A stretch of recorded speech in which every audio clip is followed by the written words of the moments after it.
Okay, so now we're gonna start swatching. First of all, I think we should swatch my Daniel Smith watercolors. So let me start with Duochrome Violet Pearl. I brought my little plate here, so I'm going to put a little bit of color in there. Oh boy, it's coming out. In the plate, the color looks very interesting. Can't wait to see what it looks like. I hope it's a color that I can use, but we'll see.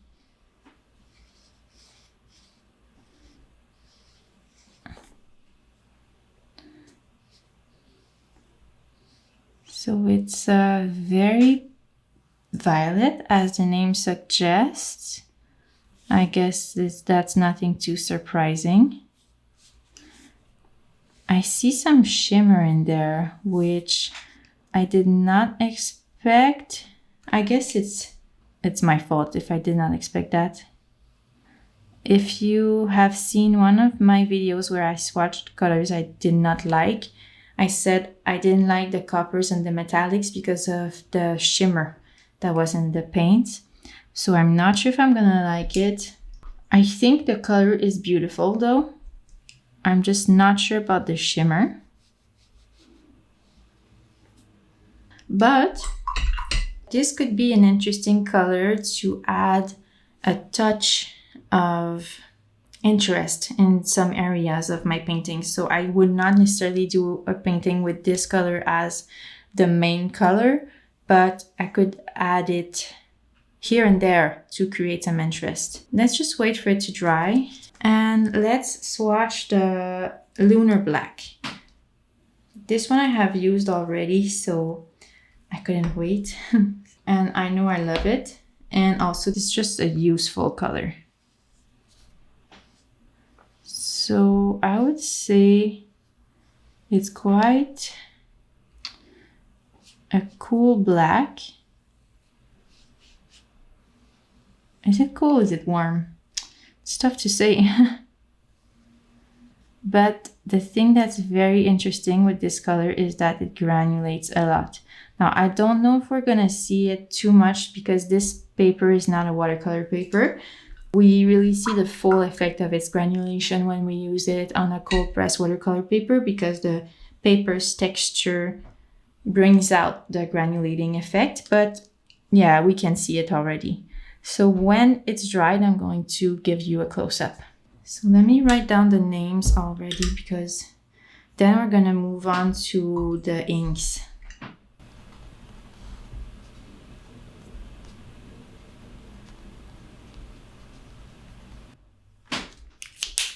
Before we move on though, maybe you could just have a look at the pigments. Lunar Black is made out of PBK 11. So I noticed that this is the pigment that I find a lot in my granulating watercolors. Even in the Schmincke Super Granulating watercolors, there's a lot of PBK 11, which explain the granulation. Duochrome Violet. Oh, it's mica and white. Oh, two types of white. So there's mica, PW20 and PW6. That's interesting. I don't think I've had a paint made with mica. So I can't wait to see what it looks like when it dries because the other chrome, like metallic colors that I have are Van Gogh and they're not as good quality. I don't think that they're made with mica. No, I don't think so. So maybe the shimmer will be different. I can see that it's finer. It's more subtle. That's what I mean. So we'll see. We'll see. Interesting. So this titanium white, well, I guess I can try to swatch it, but I'm not sure if we're gonna see much, but we'll see. Let me just give it a good shake. I think maybe I'm just gonna put like a drop and then using my brush, I'm going to spread it a little.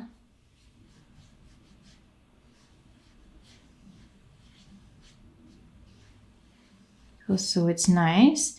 But what I'll do after I swatch all the colors is that I'm going to do some tests because I bought this one to see how it would flow in my watercolors. Same thing with this one, the golden high flow acrylic. So when we're done swatching, we're gonna do some more specific tests for that. Now we're gonna swatch yellow ochre.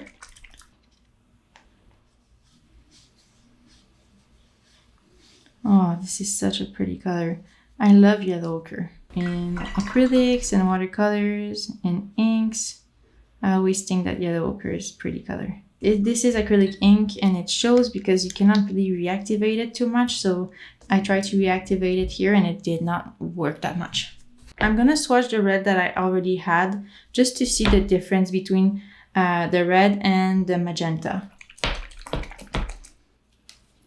So this is Naphthol Red Deep. This is the one I already had.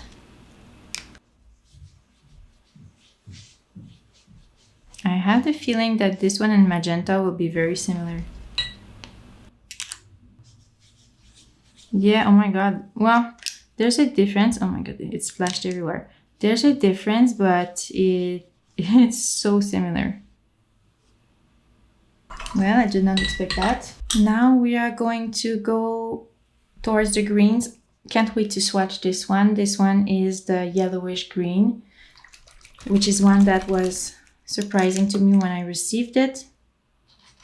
It looks very neon. Oh yes. But I'm sure it's gonna be super pretty when well, it's pretty as it is, but it's gonna be even prettier, I think, when I tone it down a little bit. Let's go now try Olive Green Deep. I'm sure it's gonna be very pretty too.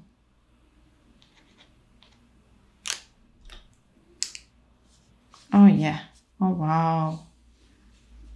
I feel like this color is granulating. Is it possible that inks granulate? Didn't think so. Maybe it's just my paper. It's quite a cheap paper, so maybe it does like an effect that looks like granulation. We'll see when it dries.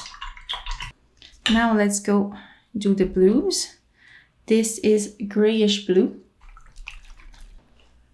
So I'm going to show you some close-ups when everything is dry, of course. Oh, I love this color. So beautiful. So I tried to choose colors that could fit with my style. Although I have to say that primary magenta does not fit with my style. It's just I thought it would be a good staple color to have. But knowing that it looks so similar than Naphthol Red Deep, I don't think that purchasing this one was useful that much, but that's okay. You can never have too many art supplies, in my opinion. So now, King's Blue. I think it's gonna be quite pretty too. Yes, very beautiful. And last blue that we have is one that I already had. This is Primary Cyan. Beautiful, you can really see the green undertone for this one compared to the other blues. Very beautiful. Then we have two earth tones. The first one is Burnt Sienna.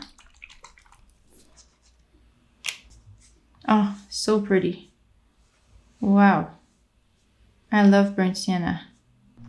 I feel like these three colors go so well together. Wow. So the last one that we have is Burnt Umber, which is super pretty too, a very pretty brown. I can't wait to start mixing all of them together. Soon I'll do a video where I swatch all of my acrylic inks. I have a couple of Liquitex acrylic inks, so I would like to have a spread with all of my acrylic inks. I think it would be very interesting and very useful to have. Now I would like to show you how these brushes work. Oh no, I have first the high flow acrylic. I know it's white, so it's probably not gonna do anything, but let's just see. Does it flow? Probably. We're gonna have to test it out. Okay, so now let me show you how these brushes work. I think we have a little bit of space here that we can use. Let's use Lunar Black because I feel like we'll be able to see it more because it's a dark color. Let's start with this small detail brush. I'm gonna try with the Duochrome. I'm gonna try with both colors. Let's do that, yeah. So what I liked of this one is that you can create some fine lines, even finer than this if you put the least amount of pressure. But you can also create some thicker lines if you want to. So it's great.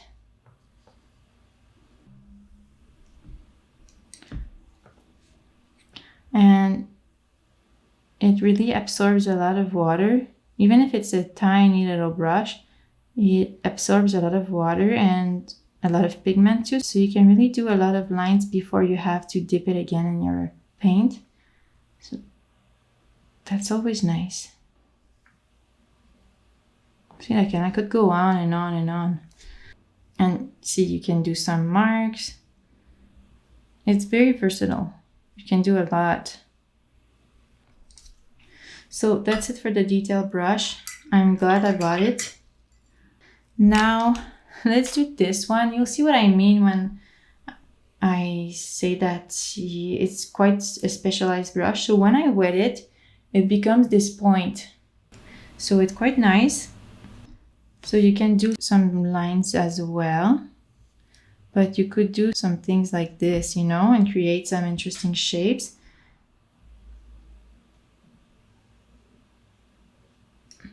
The bristles are quite long though, and they're not very rigid, so it's hard to control. But you can do some thicker lines. So I guess that's useful. You could do some little marks like this. Yeah, so you can vary your marks a lot with this. It's not the brush you're gonna use to create most of your artwork. It's just a brush you're gonna use towards the end maybe, or when you want to add a little bit of marks. But if you wanna be really precise and you can't make a mistake, then I don't think this is the brush for you. But if you're doing like an abstract painting or something maybe botanical where you don't expect the leaves or the petals to be a perfect shape, then I think it's a good brush. I still need to play more with it though. Then we have this one, which I'm going to use here. This one's a bit more rigid. You really have to swirl it a lot in the water. Maybe over time it's gonna get a bit softer, but I feel like when it dries, it kind of clumps together. Like the hair, they clump together, but when you twirl it a lot in the water, then they become softer and they create this kind of point.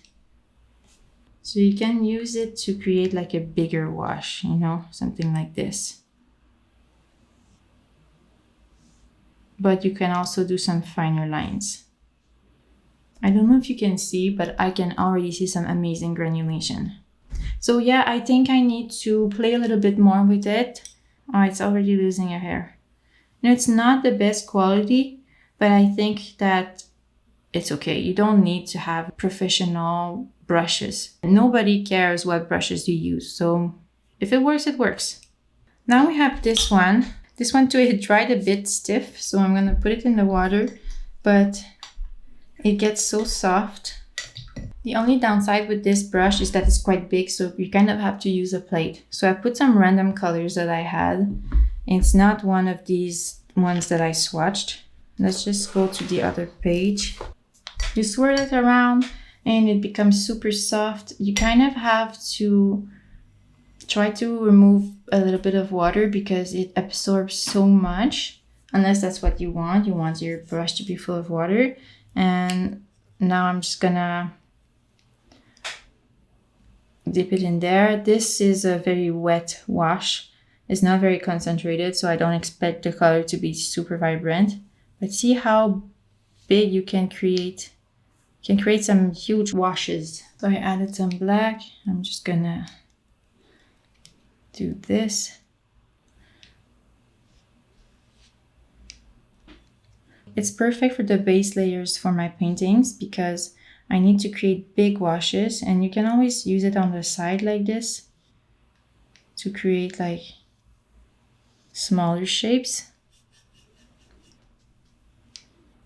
And you can use it to create stuff like this.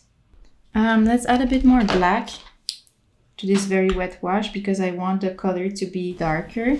So you see, that's what I mean when, because my brush was quite wet, so my color is already diluted. So I'm gonna add some pure black. Let's see what happens when we put a drop of high flow acrylics.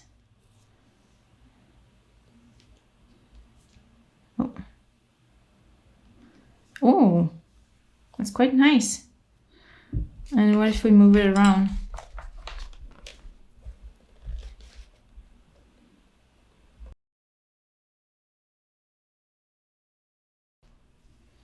Let's see what happens when I put a little bit of Amsterdam acrylic ink. This one flows too. They look very similar. We'll see what happens when they dry. Will they dry any differently? Will I be able to create different kinds of effects? Who knows? This is so interesting. And I mean, let me show you a close-up right now. You can already see the granulation. Look at this, it's amazing. And look, even on the other side, this little washed out, because this was very diluted. And the granulation is so nice. This is like another effect I could create if I wanted to recreate this effect with, it looks like little dots. I could just take some black, dilute it a lot, and then create something like this. It's great. Now let's try to use this maybe with the burnt sienna, just to see if we can neutralize this yellowish green a tiny bit. We're just having a little bit of fun while everything dries. I'm putting yellowish green right here, and I'm gonna put a dot of burnt sienna. Just a dot to start. I have a feeling this might be enough. Yeah, it's great. What a beautiful color. Oh my God, it's so beautiful. I'm so glad I bought it. This is what I thought the color yellowish green would look like. So I was surprised when I saw it's way more neon, but knowing that I can easily create this, it's amazing. Okay, what if I put a drop of high flow acrylic? This is nice.